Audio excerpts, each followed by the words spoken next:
Hey everyone, it's Tim Holtz and I'm here at Scrapbook.com and I want to share with you one of my favorite art mediums, and of course that is distressed collage medium. We are all looking for our favorite adhesive, and in my opinion, distressed collage medium is a perfect adhesive for any type of mixed media because I can use it on paper, metal, glass, plastic, you name it. Now it's available in 3 different finishes: matte, crazing, and vintage, and each one has its own unique property. Now in addition to these jars of collage medium, it is also available in a small squeeze bottle, and this is really good for different types of mixed media projects. And of course, you always need the right tools when it comes to applying this collage medium, and I also have collage brushes. These are available in 3 sizes, small, medium, and large. You can buy them individually or as a set, and this is a very soft brush but perfect for glue.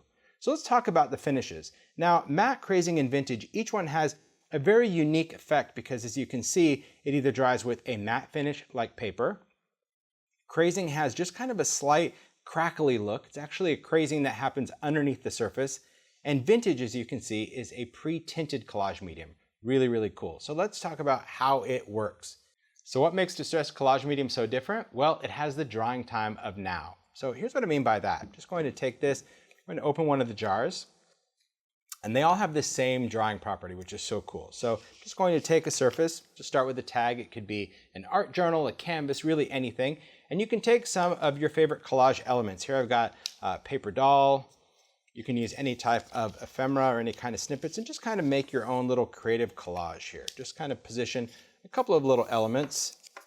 That'll work for me. So here's how we're going to collage with distressed collage medium. Again, you want to choose the right size brush for whatever you're working on. If we're working on something small, well, you can use a small brush. A little medium size like a tag or a card, that works great. Or a very large brush if you're going to do an art journal page or a canvas. Now you can see these brushes are very, very soft. They have kind of this flexible, bouncy bristle, but the inside of this brush is actually hollow, and I'll show you what that means when we apply the medium. The handle is designed to fit your hand right around, so when we're spreading out this medium, it's really easy to apply. All right, so I'm just going to choose this medium-sized brush for the tag, and I'm going to just dip that right in. Going to apply it to my surface, just kind of spread that around.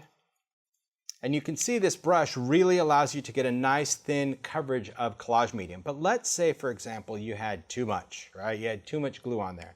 The nice thing about this brush is if I stand it straight up on my surface and I simply drag it across, it's going to lift up that medium and put it inside the brush, allowing me to remove the excess, put it back in the jar. That's very cool to me. So once I have this spread out, I'll just go in with a piece of ephemera, photo, anything that I want. I'm going to position it.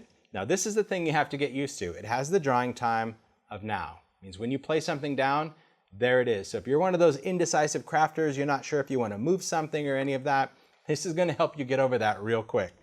So the reason I did that is because when it comes to collage, my least favorite thing to do is wait for a layer of gel medium to dry, and you always have that wet gel medium. This is just going to allow me to spread on my next layer. Take my next piece, place that down. Again, position it, there it is, it's done. And I can go right over the top. So this is what I love about distressed collage medium. I can just keep working, and it's really helpful, especially if you're doing a larger collage project, that you can keep moving. I'll take this final piece, kind of position that near the top, and we're gonna paint right over that. Look at that. Pretty simple. Now, as far as drying time for the distressed collage medium, it doesn't take very long to dry at all. If you need to speed up the process, you can dry this with a heat tool and go right over that, or just use cool air. But that is the cool thing about working with collage medium. So let's talk about what happens once it dries.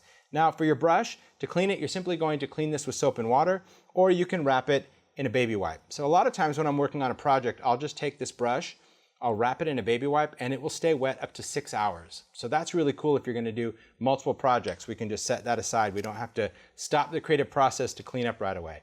So going back to this, this is the effect that you get when these collage mediums dry. You can see that the matte actually has a matte finish. Doesn't have any shine, it just looks like paper. Crazing, as I mentioned, actually creates these little crackles or crazes, but it happens under the surface.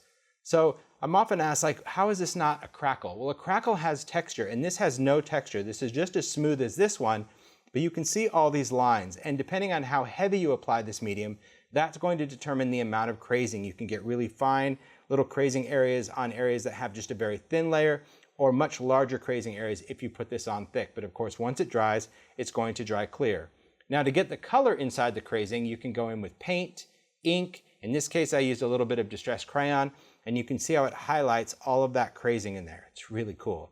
Vintage is excellent because you can see here that this gives it a very harmonious hue. It makes everything look really nice and vintage, and I'm using the same ephemera for all of these, so you can see that often when you have light colored things, dark colored things, bright colored things, vintage collage medium really allows everything to just tie together. So whether you're using your scrapbook papers or things from different genres, you can use the vintage collage medium to give everything that tone, which is exactly what I did on a project like this. Here you can see I've used some bright papers, I've used washi tape, but yet when you look at it, everything looks vintage without having to ink every layer. That's the cool thing of using vintage collage medium. And what I want to point out on this, and I'll go ahead and open the jar just to show you, when you first open it, it's going to look like a dark brown, but don't be afraid of that. It doesn't dry this dark brown.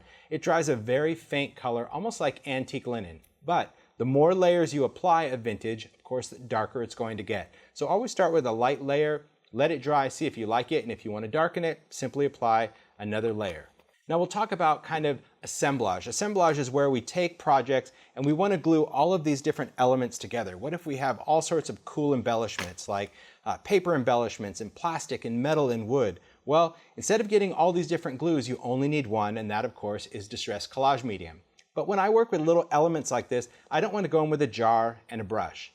That's where this one comes in. This is exactly the same medium that's in these larger jars, but this has a needle tip applicator, and that's going to allow me to take any kind of embellishment that I want. So if you have something metal, for example, and you want to add it, you're just going to apply this right to the back. And this is a clear drying art medium, so I can place this here, and maybe I want to put an arrow right on the top.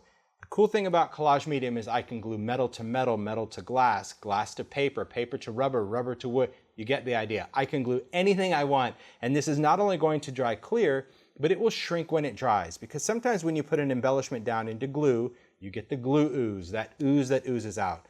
Besides drying clear, this will shrink behind that element, so you will have no glue ooze on anything that you glue. And everything was done with distressed collage medium on this project. Wooden letterpress, metal gears, a toy car, glass bottles, you name it, you can use this. This is the ultimate collage medium, whether you're doing collage or assemblage. Thanks for watching. If you like this video and want to see more from Scrapbook.com, please like, share, subscribe, and leave a message. Happy crafting!